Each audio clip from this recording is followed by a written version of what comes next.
25. Waves lapped against the side of the boat as it ambled down the coastline. Hues of pink and orange lit the sky, the sun sinking beneath the horizon. Both worked in tandem to soothe Cal, and he exhaled, tension melting from his shoulders. This far from Eunice felt good. Felt one step closer to safety, whatever that was. Any trouble getting to the boat? Shay asked, leaning back against the boat's gunwale. Nothing worth mentioning. Do you think you were followed? She turned, staring out at the waters with Cal.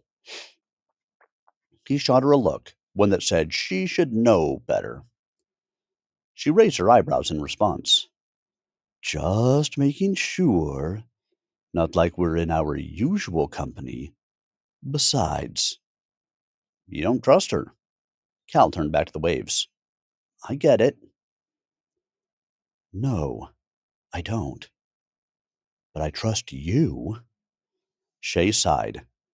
How's she doing after? In shock. Cal flexed his fingers, itched at his palm's fresh bandage. Pretty sure they were her first. Shay stretched out her back, hands braced on the boat's edge. Yeah, you never forget your first. She rocked on her feet, puffing out her cheeks as she searched for the right thing to say. You remember yours? Cal asked. Shay scoffed. Her smile held little mirth and all too much self-loathing. Yeah, a prefect cadre back in Eunice. Built his career around sniffing out the Eunice cells. Long story short, he had a very particular type, and I still needed to prove myself. So. She remained silent for a moment, a long moment, her smile slowly fading. I was 13. Cal's fingers stilled on his bandage. For a long while he said nothing. What could he say to something like that? What about you? Shay asked after the silence hung. Remember yours? Cal sighed. Prefect as well. He gritted his teeth as the memory rose to the surface. He'd killed one of the orphans, so I did what you had to do? Yeah. Shay pushed deeper into her stretch, gaze locked on the deck. I've never liked that excuse. Me neither. She turned, pushing herself off the gunwale. Someone should talk to her. Help her through it. Her hand settled on Cal's shoulder, silencing him before he could reply. Not me. Wrong someone. She squeezed and strode toward the prow. Cal watched her for a second. She was right, of course. Leaving Ovette to wallow in her guilt would only make things worse. He knew that all too well. But he felt stuck. He reached beneath his shirt, brow furrowing as he remembered where he'd left the coin pouch. It surprised him how naked he felt without it. A larger wave broke against the hull, and Cal took it as his cue to leave. The boat's interior was cramped, built for a crew of just 4. Cal hadn't thought to ask who captained it when he boarded, and Dredge certainly hadn't volunteered the information. An annoyed-looking crew member brushed past him. A well-built man, with thick hair on his chin and arms, heading for what Cal assumed was the engine room. He ignored Cal as he squeezed by, probably on orders from Dredge to not interfere with his guests. Cal thought of Artie, of how he'd love to inspect the boat's heart. He could feel the hum and thrum of the boat's Gyft engine vibrating through the deck. Few comforts remained in Cal's life, and each day seemed to shrink that number. But listening to Artie ramble about technology and inventions was one of them. It would be good to reunite with him again. And this time, Cal would do whatever it took to keep him and everyone else he cared about safe. The thought curdled as he reached Ovette's cabin. The door was closed with little light bleeding through the cracks. Cal pressed his palm against the wood and hesitated. He breathed deep, swallowed his shame, and silently swore to himself that he'd say more than a few words this time. Inside, Ovette sat on the floor, her head in her knees, taking up almost no space. The setting sunlight through the room's porthole cast her motionless figure in an eerie glow. Cal's stomach sank as he stared at her from the doorway. Too much like the cell she'd just left. He lowered himself onto the bed closest to her. Its frame creaked, as did the three others squashed beside it. Another wave of guilt washed over him. Now he understood the crew member's frustration. Cal's gaze dropped on the collar still clamped around Ovette's throat. That thing is supposed to suppress the gift, he said, more to himself than to her, but it was all the opener he could think of. Ovette sighed. A quick snap of her fingers summoned a white ember at its tip, no larger than a candle flame, but far hotter. She pressed the fledgling flame against the collar's seam. The metal glowed red, then white, and the stone casing hissed before the seam popped with a crack. The collar fell to the floor with a satisfying clatter. Guess it doesn't work on the gifted. Ovette hugged her knees tighter. You needed us to think you were powerless, so we'd let our guard down. No response. You were watching us. No, she murmured. Just you. Trust me, there's nothing to see. Not anymore. Cal rubbed his blackened wrist, rolled numb fingers. I wanted to see if you were still in there, behind all the killing, behind all the anger. Am I? Ovette lifted her head from her knees, eyes bloodshot but no less fierce. Does it ever get any easier? Killing someone? No, not really, he said. Good. It shouldn't. His arm pulsed as he continued to look at Ovette. He flexed his fingers again, but that only intensified the feeling. You did what you had to do. To survive, he repeated. That doesn't make it any easier. Doesn't make it right. Her chin was on her knees. She was slipping away again. I know. But those men made their choice. Whatever their reasons, they chose to be there and to act as they did. You aren't responsible for their choices. Is that what you tell yourself? How you justify it? You and that woman? I never said anything about justifying it. Cal dug his nails into the bedsheet. Did you ever regret joining the rebellion? Obed asked after a silence. Did you ever regret joining the Lord Inquisitor? The words cut as they left his throat. He killed Roskell, Lady Havisham. He didn't. That prefect. They were there on his order. They died because of him, he snapped, the words coming on their own volition, leaving a nasty taste in his mouth.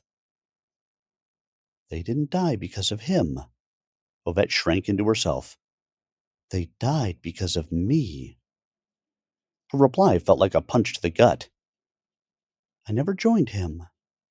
Not really, Ovette said. Cal resisted. He shouldn't push her. Not now. But the thought clawed free. He brainwashed you. Held you against your will. Like those criminals did to you? Not the same.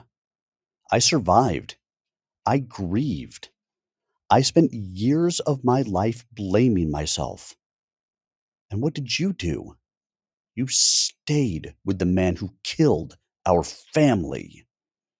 His voice rose, sharp enough to carry through the hull. I had nowhere else to go. Her voice wavered, but held firm. Your life wasn't the only one that had shattered. Cal choked back the heat behind his eyes. I thought you were dead. I thought everyone was. Her gaze locked onto his, on the verge of tears. The Lord Inquisitor helped me discover who I am, what it means to be gifted. He didn't help you. He molded you into the person, into the gifted he needed. You were nothing more than a tool. And what does that make you, Chainbreaker? Why did you stay with him? His face betrayed his frustration. Her rising venom told him that much. There are good people among the Davins, as well as us Udens. I stayed not only because I wanted to learn more about my gift, but because I wanted to help protect those who were just trying to make a better life for themselves and their families. The more I heard about the rebellion and what they were doing, the more I. And what now? The Lord Inquisitor has declared you a rebel, one who aided in killing the matriarch, no less. I don't know. Her voice was muffled against her knees.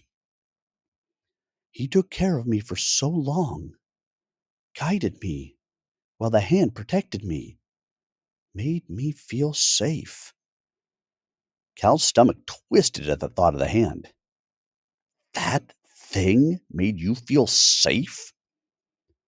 He scared me at first, but there was always something familiar about him. I can't explain it, but whenever I was alone with him, I felt like I was back in our hideout in Igni. Her grip tightened around her knees. And now he's gone too. Cal stared at his blackened hand. I'm sorry about what happened with him. He didn't give me a choice. He cleared his throat, swallowed dry again. If there'd been another way. He stopped, dropped his head, not daring to stare at her any more. I'm sorry. Something dropped into his palm. His fingers twitched on reflex, brushing against rough fabric. The coin pouch. But this is yours. I know. She sat back, looking away. I don't think I'm ready to take it back yet. His fingers closed around it. Right. He stood, the door creaking as he opened it. Keep it safe for me? Ovette's voice hooked him in mid-step. For just a little longer? The ghost of a smile curled her lips. The first he'd seen since she'd come back into his life. Fragile, but there. Sure. He nodded, but not daring to meet her gaze. I'll wait. Her faint smile held as he left. How'd it go? Shay asked as Cal joined her at the boat's prow. About as expected. Lantern light flickered in the darkness ahead. Lights used to help guide boats to port. At this hour, only a handful of workers and latecomers lingered. Fewer witnesses to their arrival meant fewer problems. Cal had no idea how they'd book passage on an airship, but one problem at a time. What's the plan when we get to Valewind? Shay asked. I have no idea. Planning's never exactly been my strong suit. Always been more of a follower, a doer. You and me both, Shay said. Let's leave the thinking to Jord and Cal cut off. Shay stiffened beside him. Shay, I'm sorry. I wasn't thinking. He turned to face her, fully face her. Haven't even asked if you're okay. It's fine. She avoided his gaze. You've had a lot on your plate. Her voice trailed off, unconvinced. No, Shay, I've been an ass. More than usual. I should have done something. Done what? She cocked her head to the side. I don't know. Just something. Shay laughed, a few real chuckles aimed at the deck. No offense, Cal, but you're not my first choice when it comes to talking things through. You've never really been there for me like that. Another not my strong suit, huh? I'll say, but I'm here now. We can talk. Shay exhaled, staring at the approaching dock. Her gaze tracked the gentle sway of a lantern. Honestly, I don't know what there is to say. I never knew him as a father. Not really. He was always the rebel leader, a pillar of the insurgency. I spent years trying to impress him, trying to prove myself. Never felt like I measured up, though. What do you mean? Being his daughter came with expectations, a role I was meant to fill, and now he's gone. Shay huffed, leaning heavier against the rail. You ask me? I'd say you've more than measured up. Shay met his eyes. People look up to you. They trust you with their lives. You've saved mine more times than I can count. I can't think of a better person to take his place. That's just the thing, Cal. I'm not even sure I want to. In all their years together, he'd never seen Shay so deflated. To him, she'd been the person who knew who she was. She acted without doubt, without fear, kept her head when everyone else lost theirs. People will look to you, Shay. Like it or not, they need someone like you to guide them. My father turned ordinary, scared people into soldiers willing to die for the chance at a better life. He inspired thousands. I can't do what he did. I'm not like him. Cal took a breath, steadied himself. I've no memories of my parents. No idea who brought me into this world. He held her gaze. I don't know what it's like to live in someone else's shadow, to feel crushed by a past you had no part in. But I do know one thing, Shay. You're not your father. You don't have to be him to inspire others. I didn't stick around this long because of him. Shay studied him.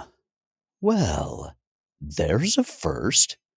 The great chainbreaker admitting he needs me. Cal smiled and put his hand on hers. I can't tell you what to do, Shay. I can barely figure out what it is I want to do. What you do from here on out is a choice only you can make. And what if I said I wanted to run away from all of this? Just leave everything behind and start a new life somewhere. I'd say I'd miss you, but also that you deserve whatever freedom you think running away might bring you. She inched closer. What about you? Any chance the chain breaker would want to join me? It's a nice thought. He meant the words. But I have a feeling that's not what life has in store for me. Shay chuckled, as if she'd expected nothing else. So much for choosing for ourselves, huh? Who says I didn't choose this? Cal smiled and let go of Shay's hand as the boat bumped against the dock. Crewmen hopped ashore and started pulling the boat in the rest of the way, securing it with a rope as soon as they were able. Shay stepped onto the wooden planks, took in a deep breath, and turned back. Thanks, Cal, for being there. Better late than never, right? She smiled. Genuine. Right.